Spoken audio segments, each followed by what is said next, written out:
بسم اللہ الرحمن الرحیم۔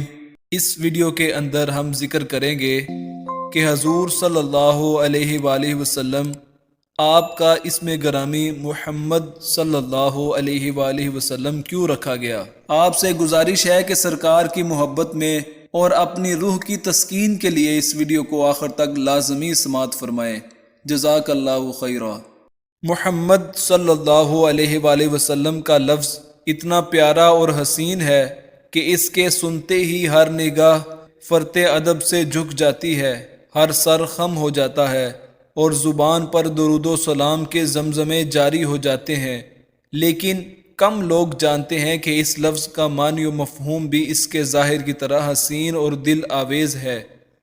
لفظ محمد حمد سے مشتق ہے۔ حمد کے معنی تعریف اور ثنا بیان کرنے کے ہیں، خواہ یہ تعریف کسی ظاہری خوبی کی وجہ سے کی جائے یا کسی باطنی وصف کی بنا پر۔ تعریف کا مفہوم ادا کرنے کے لیے شکر کا لفظ بھی بولا جاتا ہے، مگر شکر اور حمد میں فرق ہے۔ شکر سے مراد وہ تعریف ہے جو کسی کے احسان کا تذکرہ کرتے ہوئے کی جائے، اور حمد سے مراد مطلق تعریف و توصیف ہے جو ممدوح کی عظمت و کبریائی کو مد نظر رکھتے ہوئے کی جائے۔ لفظ محمد اسم مفعول کا صیغہ ہے اور اس سے مراد ہے وہ ذات جس کی کثرت کے ساتھ اور بار بار تعریف کی جائے۔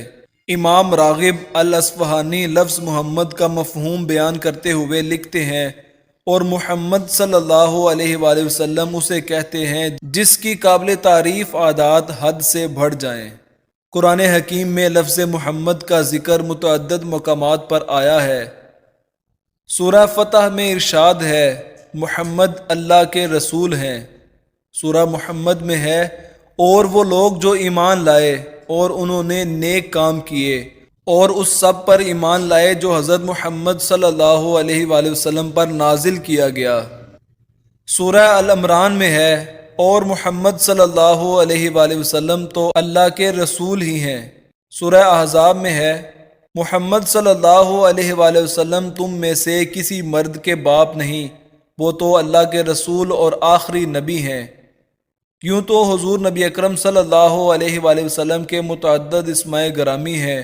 بعض محدثین کے مطابق اللہ رب العزت نے سرور کائنات صلی اللہ علیہ وآلہ وسلم کو بھی 99 ناموں سے نوازا ہے، جبکہ بعض کے بقول آپ صلی اللہ علیہ وآلہ وسلم کے اسماء مبارکہ 300 ہیں۔ جس طرح اللہ رب العزت کے ہزاروں نام ہیں مگر ذاتی نام صرف ایک یعنی اللہ ہے، اسی طرح سرور کائنات صلی اللہ علیہ وآلہ وسلم کے بھی سینکڑوں نام ہونے کے باوجود ذاتی اور شخصی نام ایک ہی ہے، اور وہ ہے محمد صلی اللہ علیہ وآلہ وسلم۔ الفاظ مجموعہ حروف ہوتے ہیں، مگر ان میں سے کسی ایک حرف کو حذف کر دیا جائے تو بقیہ حرف اپنا معنی کھو بیٹھتے ہیں۔ مثلا طاہر ایک بامانی لفظ ہے اور توئیں الف ہ رے کا مجموعہ ہے۔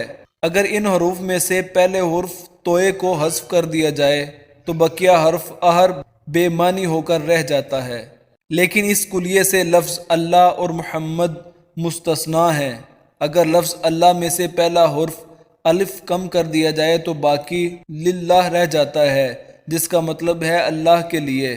اگر دوسرا حرف لام ہٹا دیا جائے تو باقی اللہ رہ جاتا ہے، جس کا مطلب ہے معبود، اور اگر الف اور لام دونوں کو الگ کر دیا جائے تو باقی اللہ رہ جاتا ہے، جس کا مطلب بھی اللہ کے لیے ہے۔